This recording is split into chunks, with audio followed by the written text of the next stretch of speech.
Hi there. In this video, we'll go over a new feature of our site called bins. Bins are how you compartmentalize your parts and supplies and manage their inventory. They can be found within the parts and supplies section, which you'll see off to the left. Bins represent storage areas like rooms, shelves, vehicles, and part bins. And just as you put your parts and supplies in them in real life, they also go in them in the platform. So say, for example, you keep flathead screws in your maintenance room and in your utility van. You would create in our platform the corresponding part, flathead screws. You would create a bin called maintenance room and a bin called utility van, and then put the appropriate inventory levels of the flathead screw in each bin. Make sense? As you can see our dummy account here, we have various parts for Brian's breakfast bar. We have a multi-purpose brush, two-sided napkin dispenser, paper towel rolls, etc. And then I created corresponding bins for them. We have kitchen storage and then the general storage room. We use bins to help our users better mimic the real-life parts and supplies setup. So just as you keep your parts and supplies in various areas in your building, you will organize your parts and supplies in various areas in our platform. Precisely how you use the bins in our platform is entirely up to you, but their purpose is really just to help you keep better track of exactly where your things are and their inventory levels. To create a bin, go to the upper right-hand corner and click New. Give your bin a name, such as Van005. You can add in a description, add photos of it, and then choose where this bin is located.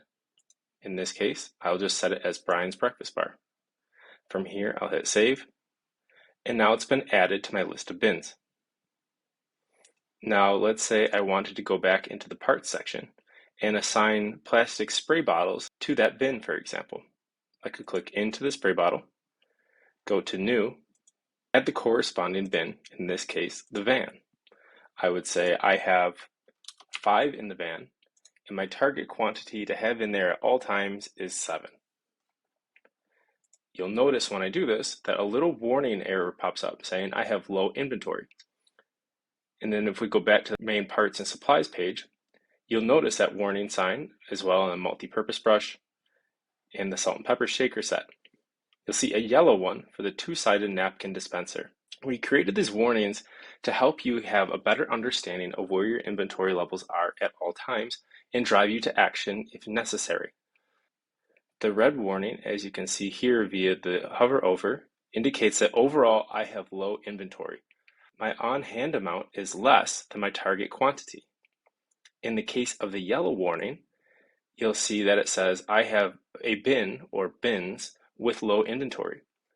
What this means is overall I have an on-hand quantity that's greater than my target quantity, in this case 40 and 35. However, when I click into it, you'll see that one of my bins is out of line. The storage room only has 10 in it when it's supposed to have 15. Let's say I wanted to equalize these. I could go into the kitchen storage bin and click Transfer, which allows me to relocate some of these parts to the new destination bin. In this case, I will select storage room and I will say I'm moving 7 here. When I do this, you'll see that the warning has disappeared because now my bins inventory are in line. Another related feature that we added to this is inventory history. So if we click into the 15-inch multi-purpose brush, for example, and go down to the corresponding bin and click View History, the platform will show you the user that modified these levels over time.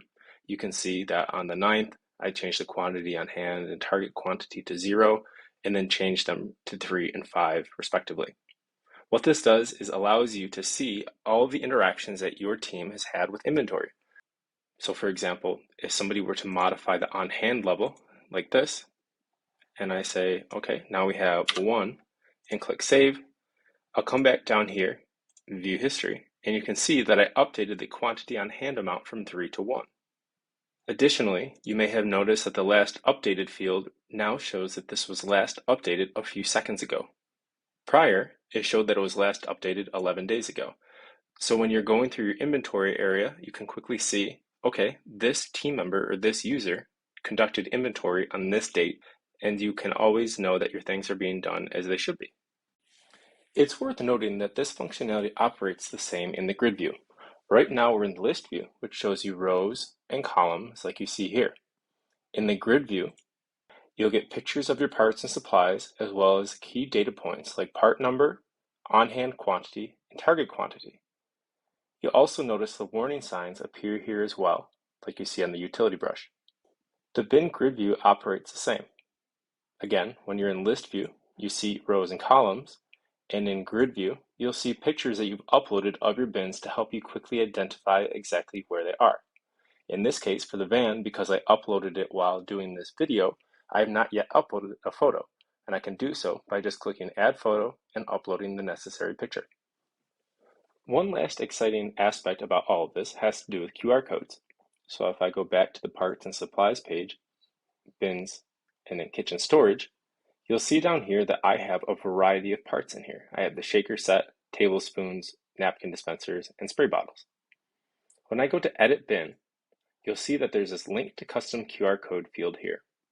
What you can do is affix one of our QR codes to this bin, so that way when you go in there and scan it, what happens is it pulls up this specific bin on your phone. So say that you enter the kitchen storage area, you scan the QR code that you've affixed to the shelf. Now you can see all the inventory levels and the histories of these 4 items. This is applicable beyond this, of course, and you can do it to all of your bins. So if you're assigning a team member the task of taking inventory of the different areas of your business, they can quickly go to each of the bins, scan the QR codes, and filter it all down that way. If you have any questions about any of this, feel free to reach out to us as we are more than happy to help. You can contact us via the support chat button that you see down below or via email. Thank you and have a great day.